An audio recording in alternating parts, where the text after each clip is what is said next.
అక్కడ ఉన్నటువంటి గోపకాంతల్లో కొంతమంది ఇప్పుడు గోవర్ధనోద్ధరణం చేయడం ఏమిటి?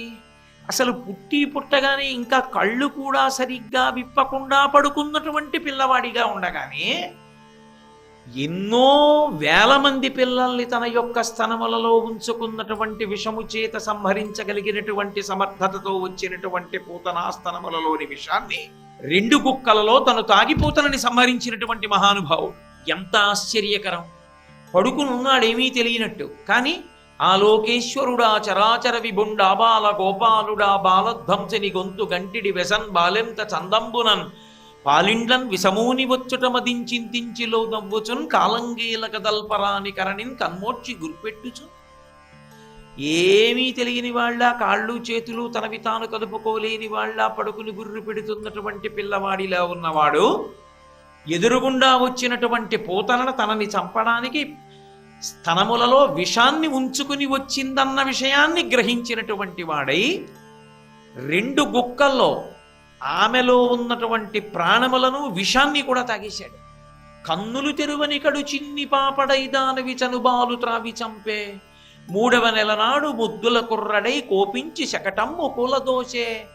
3వ నెల పిల్లవాడిగా ఉన్నప్పుడు అమ్మ తీసుకెళ్లి బండి కింద ఉయ్యాలా కట్టి పడుకోబెడితే పూల పొట్లం లాంటి పాదం పైకెత్తితే పాదం తగిలితే బండి పైకి వెళ్ళి బద్దలైపోయింది. ఎంత ఆశ్చర్యం! ఒకానొక నాడు తృణావర్తుడి మెడగట్టిగా పట్టుకున్నాడు. ఆ తృణావర్తుడు ఈ పిల్లవాడి యొక్క బరువు మొయ్యలేక పైనుంచి కింద పడిపోయాడు. హరికరతల పీడనమున పరవశుడై రాల మీద భగ్నాంగకుడై సురవైరి భటుడు కూలెను పురభంజను కోలకు గోలకూలు పురముంబూలెన్న నరపోతన గారు. ఆ చిన్ని పిల్లవాడిగా ఉన్న కృష్ణుడు శ్రీకృష్ణుడి ఆ వచ్చినటువంటి తృణావర్తిని మెడ గట్టిగా పట్టుకుంటే పైకి వాడు వెళ్ళిపోతున్న కొద్దీ కృష్ణుడు బరువు అయిపోయాడు. పిల్లవాడి బరువు మొయ్యలేక పైనుంచి కింద పడిపోయి రాక్షసుడి యొక్క శరీరం అంతా నుగ్గు అయిపోయింది. ఎంత విచిత్రం! పిల్లవాడు దక్కాడు. అమ్మ ఏదో రోలు కట్టింది తీసుకెళ్ళి నడుముకి. ఏమీ తెలియని వాళ్ళ, ఏడుస్తున్న వాళ్ళ, తనని తాను రక్షించుకోలేని ఆ నడుము రోలు కట్టించుకుని 2 మద్దుల మధ్యలోంచి వెళితే 2 మద్దులు ఆయన లాగినటువంటి రోలుకి కింద పడిపోయాయి. నందాదులకు అర్థం కాలేదు.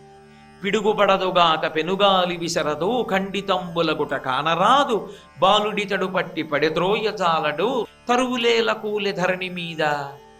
పిడుగా పడలేదు, గాలా రాలేదు, వీడా పిల్లాడు. 2 మద్దుల మధ్యలోంచెడితే రోలు అడ్డం పడితే 2 మద్ది చెట్లు కింద పడ్డాయా? ఎలా సంభవం ఇది? తెల్లబోయారు చూసిన వాళ్ళందరూ. అంటే ఆ కొండ కింద ఉన్న గోపకాంతల్లో కొంతమందికి విస్మయ భావన ఉంది. అసలు ఏమిటి పిల్లవాడు? ఇతడు కేవల మనుజుడే ఎంచి చూడ, నిజంగా ఈ పిల్లాడు మనుష్యుడా? విస్మయ భావన ఉంది. కొంతమంది కళ్ళల్లో, గోపకాంతల కళ్ళల్లో మెరుపులున్నాయి. అబ్బా, ఈ పిల్లవాడిని మేము మోహిస్తున్నది, ఇతన్నే భర్తం చేసుకోవాలని. కామోత్కంఠత కోపికల్ భయమునం కంసుండు వైరక్రియా సామగ్రించి చుపాల ముఖ్య నృపతులు సంబంధులై వృష్ణులను ప్రేమన్ వీరలు భక్తి మేము ఇది చక్రింగంటి మెట్లైన నుద్ధామధ్యానగరిష్ఠులైన హరిచందన్ వచ్చు ధాత్రీశ్వర అని మహానుభావుడు నారదుడు ధర్మరాజు గారితో చెప్పరా. కాబట్టి కామోత్కంఠత గోపికల్, కొంతమంది కామోత్కంఠతతో ఆయన వంక చూశారు. ఒక్క గోవర్ధనోద్ధరణం జరిగినప్పుడు పైనుంచి ఇంద్రుడు బ్రహ్మాండమైనటువంటి వర్షం కురిపిస్తున్నాడు. అందున పుష్కళావర్తక మేఘాలను విడిచిపెట్టాడు. ఆ మేఘముల నుండి పడుతున్నటువంటి జలధారలు కొండకి అన్ని వైపుల నుంచి నీరు కారుతోంది. పడుతున్నప్పుడు అది గొడుక్కి పెట్టినటువంటి ముత్యాల సరాలు వేలాడుతున్నట్టుగా ఉంది. ఏదో గొడుగెత్తి పట్టుకున్నాడా అన్నట్టుగా.